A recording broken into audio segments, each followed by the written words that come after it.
I'm Mason Mount. You're listening to the London is Blue podcast.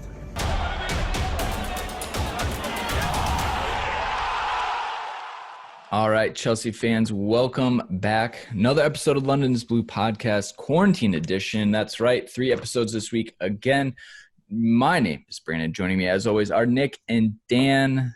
Ladies and gentlemen, if you haven't viewed these on YouTube, they are there. If you want to see us laugh at each other, as us cringe in real time when someone says something ridiculous, you can do that. Links are on the social media channels. But this one is going to be exciting. So while there's a lot in the air, starting to get some season and reviews out because, well, we'll kind of see what happens. As of today, I believe is a Brighton Hove Albion player diagnosed with COVID-19. So we'll see how this Premier League restart project goes. So instead of continuing down that path of dark, scary, unknowing circumstances, we brought Phil from @ChelseaYouth back on the podcast to shine some light, talk about some positives, some teams, Phil, that have really, kind of like we talked about the women's team recently, just doing really well, scoring a lot of goals, winning a lot of games. So we think this one will be a little bit more fun to talk about. What do you think? Yeah, absolutely. Both the under-18s and the under-23 development squad had really good years, and it's disappointing that the campaign came to an end earlier than anyone wanted. They were all set up to bring even more silverware back to the academy, but there are bigger things going on right now, understandably. So we can celebrate their success and look forward to a bunch of really good players coming through in the years to come. Absolutely. All right. Well, Dan, in part one, we're going to look at the U23's, right? I think that's probably, we'll start at the elder ages and work our way down to the U18s and then have a bigger discussion in part three. So U23's, where should we start with this team, this squad? I think the first place you should start. So if you don't know, Phil also writes about these things too. And so the nice thing is you can accompany this conversation we're having today with a Academy overview write-up that he has on the Chelsea.net. We'll send out the link to that too. But I think the way to start it off is there's a sentence in that, Phil, that you wrote. We're saying a squad that by season's end featured a bunch of 17-year-olds who hadn't even completed a full season in Saturday morning youth team football. That's probably the way I'd like to frame up and just ask, from your perspective, how good was this side of U23's, particularly as several of them that started the season kind of thinking about U23s like Billy Gilmore and Tino Anjorin ended up actually making their way into Chelsea's first team in some capacity? I think it's really hard for any team that young to do well in Premier League 2. It's such a disparate league. You'll have some teams where the average age is 20. A lot of teams will they're edging towards the younger players, obviously, but they'll bring in first teamers, players who aren't getting the minutes in the senior squad to sort of fill it out. And Chelsea have led the way in the last few years of making the under-23 team much younger. And with that comes fluctuating performance. They tended to finish in mid-table most of the seasons. But this year, not only were they top when the league was cancelled, they were unbeaten. They'd been 18 out of 22 games unbeaten. And seemingly every week, especially after Christmas, they were losing a player for some reason. So they had no other choice but to bring in someone like Lewis Bate or Tino Livramento or Xavier Simons, who were all 16 or 17 at the time. And they just kept churning and churning and churning. And by way of comparison, Manchester City are fairly similar in the way they approach it. They're not quite as young, but they're there or thereabouts. And they were battling against relegation for most of the season. So for these boys to come in and within the space of a season go from new first-year scholars to playing a meaningful role in a title-challenging team at under-23 level is a fairly incredible achievement. So we looked at this, and we've had a couple of stops along the way this year, right? Kind of talking about these teams, talking about their development. We looked at, the U23s as a place for, kind of a no man's land, if you will, where, it's players who haven't quite gone out on loan or haven't, kind of found a permanent home or, are kind of coming up through the ranks. So how different will this side of primarily young players be next year? Because, obviously the season's kind of been called to a halt, but how different do you think it'll be? Usually the squad will lose somewhere between 6 or 10 players year on year. Some players will be out of contract and leave, or they'll find new clubs. Some will be promoted into the first team squad, but most of them will go out on loan. And we don't know when next season will start, what the off season will look like. But if we take it at face value, that's going to happen again. You saw Charlie Brown, George McEachran, and Mark Gurhey go out on loan in January. It stands to reason that when football resumes, they'll finish. Charlie and George are on loan in Belgium and Holland. Those seasons are done. But when football comes back, they'll go out on loan again. Tino, Anjorin, and Ian Maatsen, they're in that position where they're ready for more football, whether that's first team football at Chelsea or a loan somewhere else remains to be seen. So that's 5 of this squad already. And then you throw in a couple of players who've got contracts that are expiring. We don't know if they'll stay or not, but a good couple of them are more likely to leave than not. You lose that 6 to 8 players again. And you turn to the younger guys who've come in this year to then become the core of next year's squad. A lot of rotation, recycle, obviously much more. We've talked about this thing a little bit the first time around, Phil's that the lineup and the players available at their hands is so much less in control. You know, you've seen Rudiger, Batshuayi, Callum Hudson-Odoi, many players come down and essentially they get priority, understandably so. Then to your point, we're going to play Grimsby Town. We'll take about 6 of your players for this one. Great. Good luck midweek. We still expect you to win. The typical boss thing, right? Like your manager takes all your resources and says, still looking forward to you knocking out all these objectives. Great. Appreciate it. Yeah, although this season it would have been done in a more cordial manner because there's so much academy connection between Lampard, Jody Morris, Joe Edwards, and the first team staff, and Neil Bath and all of the academy staff on the other. So they will have worked those plans out sometime in advance, whereas under previous first team managers, you would have had, there's a good example of early in Mauricio Sarri's reign. He wanted Tammy Abraham and Callum Hudson-Odoi to play for the under-23s. This was before Tammy had gone out on loan to Aston Villa, really early in the season. Wanted them to play for the development squad, but in the positions that he was wanting them to play for the first team, which meant that the development squad had to change their entire philosophy for that one match. They'd gone through the entire pre-season playing a 3-5-2. It suited their group. It suited the distribution of players they had. But when Tammy and Cal came down for one game, they had to go and play the 4-3-3. And it didn't really sit well with the academy. They'd come in, just say, can you do this for us, without too much of a conversation. So you fast forward 12 months and it's like night and day. The academy and first team are, as Tino Anjorin said, it feels like one club. So that sort of communication helps the development squad prepare for the fixtures, and they know who they're going to lose ahead of time. They're able to make adjustments. And I think the fact that they were unbeaten after 18 games is testament to that.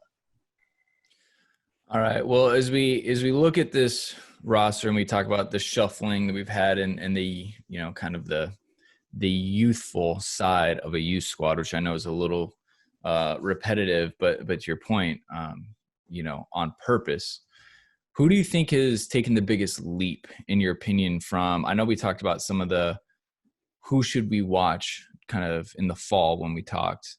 All right. We've had most of the season. Again, who do you think has made the biggest leap in this team? And obviously, if you want to pick a couple, we're not going to be disappointed. The biggest leap has to be Armando Broja, doesn't it? A year ago, he was the backup under-18 striker to George Nunn. He wasn't playing. He scored 2 goals in the whole season. So he's gone through, we know his story now. He's had a very prolific academy year and made his debut in the last meaningful football that we saw at Stamford Bridge. And he's only made 4 starts for the development squad. So yes, there were some favourable circumstances that led to him getting on against Everton.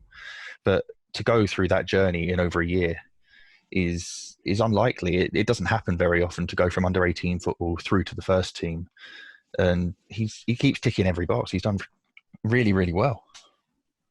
What about like Tino Anjorin, for example, a guy who's rumored, although not officially confirmed to my knowledge, to have signed a new contract.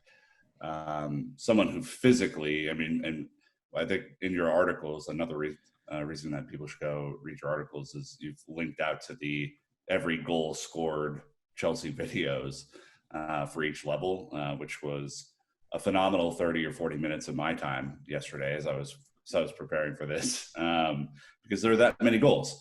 But it's not fair for Tino Anjorin to be at the U18 or U23 level physically. Like, he's just a different class. So is he a guy that you think has taken a big leap this year, or has he kind of gone through hot and cold spells? He's taken a big leap. If Broja's taken the big leap, then Anjorin's simply been the best player. He's just this transcendent talent that, like you say, he looks like he belongs at a higher level physically, but he also plays to that for the most part. There were a little bit of a down spell in November, but he has injury problems that hopefully he's over the worst of them, but there's been back issues similar to Loftus-Cheek in the way that if you grow quite a lot quite young, it takes you a little time to get accustomed to your body again. But he 9 goals in the PL2, second most assists in the team, and it's more than just the goals and assists. He takes responsibility, he drives the team forward, and he says, yeah, look, I am the best player in this team, I'm ready to move on, give me that opportunity.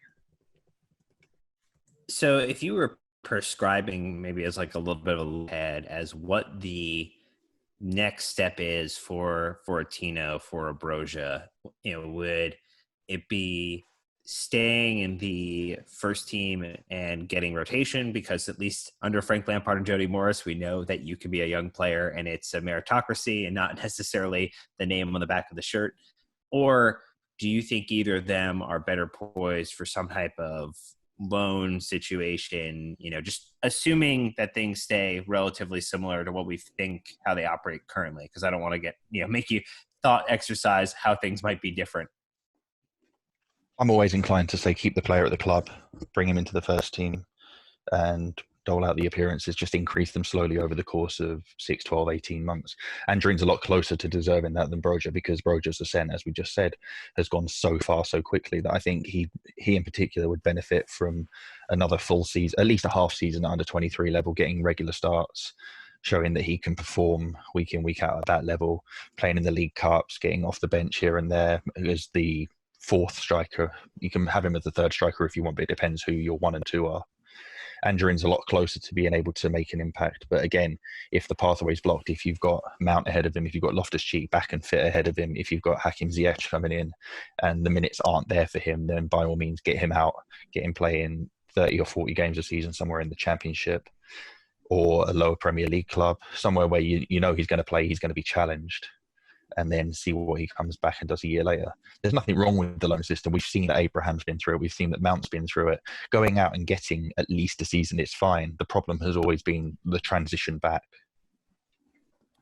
So, and knowing another one of these players has kind of made a couple of appearances this year, Ian Maatsen is kind of in that similar vein, right? Although maybe not as advanced in his first team capabilities as maybe Tino would be.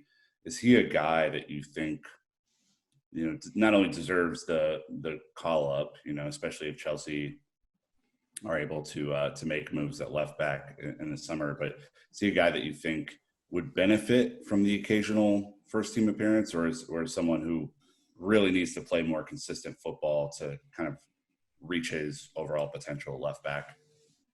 I think everyone can benefit from first team football, but in Maatsen's case, I would like to see him go on loan. I think it would iron out some of the inconsistencies in his game and also help him to nail down a definitive position, because while we all know him as a left back or a left wing back at Chelsea, he's also, for the Netherlands, he plays in central midfield and he does so extremely accomplishedly.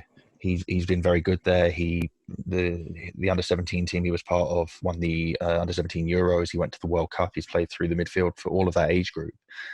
And it might be that he becomes a cultured central midfielder if he finds his pathway blocked at left back for Chelsea. But either way, if you give him an Eredivisie loan, Castillo's gone to Ajax. I don't think he's coming back. So he's the next left back in the pipeline. If you give him a season, maybe 2 seasons, because he's still pretty young. He's only February 2002. I don't think there's any need to rush him along. He's not at the level where you want to put him in as backup to Ben Chilwell or somebody else at Chelsea and say, right, you're going to get a few minutes here or there. He needs to go out and really work on his craft a little bit more. Nothing wrong with it. Come back a couple of years' time and say, right, I'm ready for this now. Brandon, we need our fullbacks to stay at fullback and not play central midfield. This is a trend that's developing now.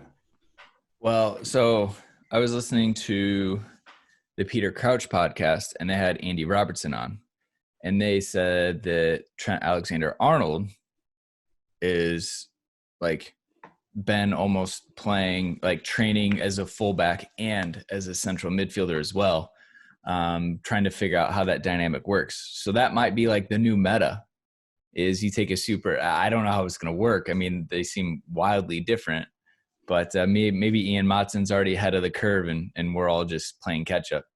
Yeah, it depends on the sort of player you are. Alexander-Arnold played in central midfield for Liverpool up until the age of 16 or so. Not that he couldn't play out wide, but he played a lot in central midfield as well. Reece James did it at Chelsea. He was mostly a central midfielder until the age of 14 or 15. Then he started moving out to the right. And as we saw in the second half of his year at Wigan, they moved him into central midfield because they had problems there, and he was one of the best midfielders in the league. If you're technically accomplished, you can pull it off. Yeah, well, I mean, that is part of it as well. And I think that's probably a good reminder that most of these professionals have played multiple positions in their career, and it's just where's the need in the team or the opportunity at that moment, and did they seize it? So we'll have to see. Who do you, so if Billy Gilmore and Broja / Anjorin have kind of been the breakthroughs and the ones that we are really expecting to, obviously Billy, I mean, he's pushing to start matches. So he's probably a little bit removed, but maybe that Broja Anjorin level, do you feel like there's a dark horse or a long shot of someone who's maybe flying under the radar that you're like, hey, a couple performances and this person is going to be just bursting through the scene and pushing to get training with the first team? If we'd have asked the same question in January, which we probably did, it would have been Henry Lawrence at the time. But I don't think he's necessarily flying below the radar anymore, because the longer the youth cup run went on, the more people could see that he was a really useful asset to that team, a really high quality player who you can plug into any number of positions. A young James Milner, for want of a better comparison. You can plug Milner in central midfield at fullback or whatever and know that you're going to get a very competent performance from him. Lawrence has been doing that this season, and if he carries that into next season, the first team staff will look at him and say, yeah, he's not going to let us down. We can use him for a bit and say we feel safe with him out there. The real underdog, looking at the squad, someone like Danielle Simeon, perhaps. He's a big 18-year-old centre-half who's come on really, really well this year. He's taken a little bit of time to sort of find himself. What is he as a centre-half? Is he a big, powerful one? Is he a ball player? He's starting to work it out. He's got a very good first step out of defence. He knows what he's doing with the ball. He uses the ball well. He's a good passer, but you can't teach that sort of athleticism that he's got as well. And if he puts it all together, a decent run of form, you can see him knocking on the door and getting an opportunity. So he's one, Dan, that as you're watching both of the goal wrap-ups for the year, it strikes me because when the first team puts out the goal wrap-ups, usually the move starts in midfield and it kind of works its way into goal. The youth team setup, like there were probably 20% of the chances that were created started with Simeon stepping out of defense, making a bit of a run forward, and then making a really key pass or making a move that would help the team kind of advance the ball. He's a guy that stood out to me. I was like, what is going on here? The athleticism was very noticeable. So, Phil, I'm glad you called that out. But he certainly stood out as a guy. I was like, wow, that's impressive. Yeah, and we know that Mark Gurhey's going to be playing on loan next season. It might well be Swansea again. When he left in January, opened the door for Simeon to get more playing time. He's going to be one of the core anchors for the team next season, and I can only see him going from strength to strength. Well, it makes a lot of sense. Yeah, I would love that. I mean, anytime, just get like these center backs coming through, it's an area of focus for the team right now too. And obviously I think it's harder to be a young center back making that jump. I think loans are much more important in the center back position, because you got to learn the dark arts, right? You got to learn how to yeah, definitely. That's something that Eddie Newton has always spoken about being one of the most valuable aspects of going on loan. And he uses the term the dark arts. You have to learn that football on the pitch isn't always nice. You've got to go out there and fight for it.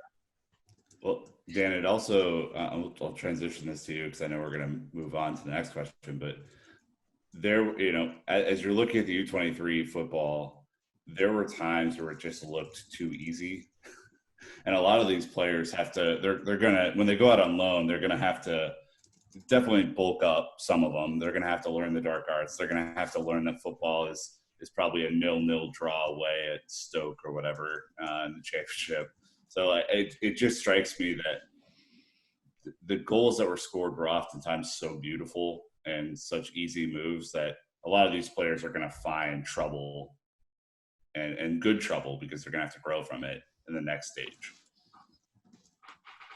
Yeah, that makes a lot of sense. And I think as we look ahead to next season, we've talked about a couple players who go on loan. We talked about a couple players who maybe continue playing at the U23 level.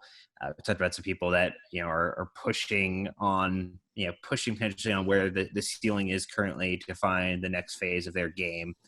Who would you say is maybe going to be the anchor of this team heading into next season? Is there a player you think probably spends the whole year in U23, maybe gets some first team opportunities, but really maybe captains the side, or is kind of the person that Andy Meyers and kind of his coaching staff will be looking to kind of really help gel the team? I think it'll be the guys we've talked about so far. It'll be Henry Lawrence, Danielle Simeon, Armando Broja. If they stay with the team for the whole year, they'll be leading the way.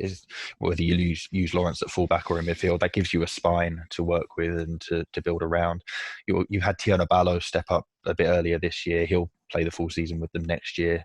Marcel Lewis has come up a little bit this season. He split his time between the 18s and 23s. He'll be too old for the 18s next year, so he'll come up full time. And then you start to have that core of 5 or 6 that you can rely on from week to week and play around with who joins them, mostly in the wide positions, because these guys are all central players who will give the team some reliability and a presence.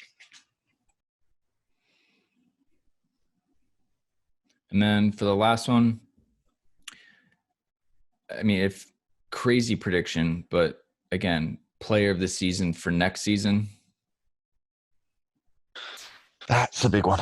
If Broja sticks around and performs as well as he can, then I'd make him favourite, because goals win matches, goals capture the attention. There's Anjorin's this year's player of the season because he's made the difference in front of goal. If Broja gets the goals next year, it'll be him. Well, I tell you what, I think Hold up. We still have the Andy Meyers 2 questions below. Did you see that? Okay. Well, yeah. Yep, you're good. You sounded like you were closing, and I know you're closing, Caden, so you're good. Make sure you saw those.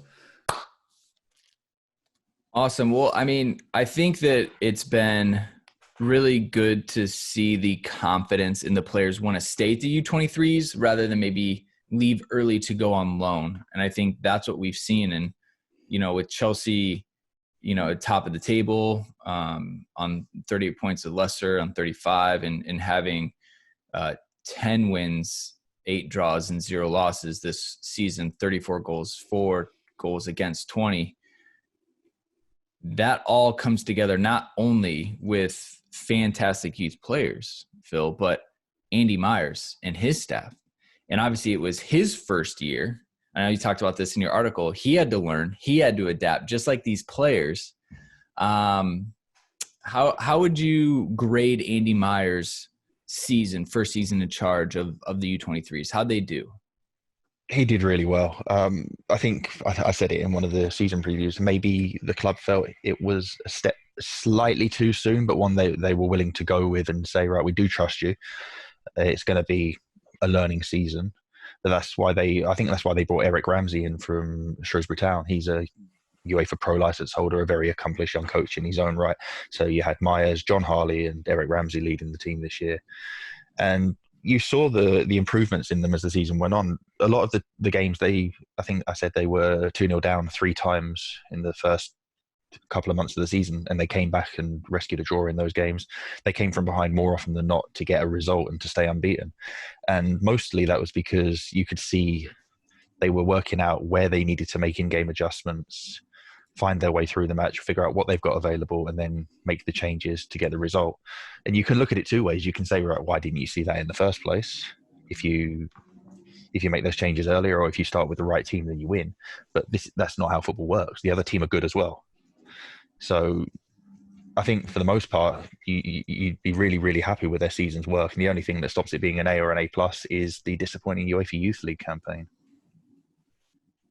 Well, let's talk about that, right? I mean, it's obviously the first time in 5 and/or 6 years, as you denoted in your article, that Chelsea didn't advance, kind of to a more prolific stage, final, semifinal of that competition. They went out in the group stages after some pretty disappointing performances. So knowing that UEFA Youth League is really kind of stepping up in competition, what does Andy Meyers and his team need to do differently next season to kind of avoid the same fate? They have to learn from the mistakes they made this year. There were individual errors, which you can't always legislate for. Those cost points. They were on top at times in matches, and they didn't take advantage of it. They didn't take the chances, especially Lille away. They conceded a goal at either end of each half and lost 2-0, but they battered them and it didn't score. They hit the post. They missed glaring opportunities, and the fine margins are even finer in European football. They were extremely fortunate. They had 2 matches against Ajax, and they won in Amsterdam. They drew back at Cobham. But Ajax's entire starting 11 were away at the Under-17 World Cup, so it could have looked even worse for them had they played a full-strength Ajax team. So success isn't guaranteed. It'll be a learning opportunity for everybody that after 4 consecutive final appearances, they were turfed out of the group stage. It's chastening, it's humbling, but I think there's the cliche for a reason. You learn more in defeat than in victory sometimes. Again, a lot of change with this team, right? The new approach with younger players, a new staff, his first time being in that situation. And we all know that European football is much different from domestic football as well. So, again, if we can still summarize it and say, hey, he's done really well in his first season. All right, put top of the league, ready to bring home silverware. I guess we can give him the pass on not bringing home the double right away. But next season, all right, year 2, Andy, we're looking at the double, the domestic and the European Cups. But anyways, that'll wrap us up on the U23s. Thank you so much, Phil. Next episode, because we're going to be doing the U18's, so plenty to talk about in that one as well. But again, check out Phil, links in the description to his accounts and his article that recap the U23 season.